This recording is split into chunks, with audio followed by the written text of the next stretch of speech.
அந்த முதலமைச்சர் ஏன் வந்து அந்த துப்பாக்கி சூடு நடத்துறப்ப ஏன் போகல, ஏன் அதுக்கு போகலன்னு அவர்கிட்ட கேளுங்க. என்கிட்ட கேட்டு என்ன பிரச்சனை? நான் அமைச்சர்மா, என்னால வேற இது பண்ண முடியாது. சரி நீங்க கேட்டிருக்கலாமே, இல்ல நீங்க போய் பாத்துருக்கலாமே. அது பண்ணல. சரி நீங்க பள்ளிக்கல்வித்துறை அமைச்சரா இருந்தப்பதான் அப்பதான் வந்து நிறைய ஸ்கூல்ல டிராப் அவுட்ஸ் நிறைய இருந்ததெல்லாம் பேசிக்கிறாங்க இல்ல, அதை பத்தி என்ன சொல்றீங்க? சரி இதை விடுங்க. வாச்சாத்தி நடந்தது இல்ல, அப்ப நீங்க தான் வனத்துறை அமைச்சர்.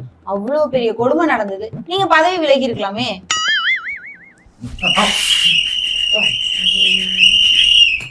சொல்லுங்க. ஆமா அமைதியா இருங்கடா. ஏன்டா அடிக்கிறீங்க? அமைதியா இருங்க. ஏன் அடிக்கிறீங்க? சார் இந்த விருப்ப மனு எல்லாம் கொடுத்துட்டு இருக்கீங்களா, அது எப்படி போயிட்டு இருக்கு? அதோட ப்ராசஸ் சிறப்பா போய்கிட்டு இருக்குமா. நாங்க வந்து ஃபர்ஸ்ட் வந்து பனையூர் ஆஃபீஸ் தான் வச்சு கொடுக்குற மாதிரி இருந்தோம். அதுக்கப்புறம் ஆன்லைன்ல மாத்திடுவோமா. ஏன் சார் ஆன்லைன்ல ஏன் மாத்திடுவோம்னா, இப்போ ஒரு 10 நிமிஷம் இருங்களேன் தம்பிகளா.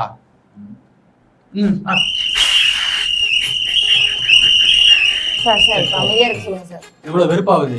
இதே வேலைய அந்த பனையூர் ரோடு ஃபுல்லா பண்ணிட்டு இருக்காங்க. பொண்ணா கேட்டு தொலைய மாட்டானுங்க. அங்க இருக்கிறவங்க கம்ப்ளைண்ட் பண்ணி போராட்டத்துல இறங்குற அளவுக்கு ஆகி போச்சு.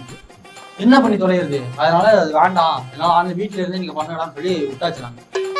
சரி சார், கூட்டணி யாருமே உங்க கூட கூட்டணிக்கு வரலையா? ஏதாவது நிலைப்பாடு இருக்கா? கூட்டணி வராங்க வரலங்கிறது அடுத்த விஷயமா. கூட்டணிக்கே யாரும் வரலனா கூட 2026ல தனிச்சு எங்க தலைவர் வந்து கண்டிப்பா ஜெயிப்பாருமா.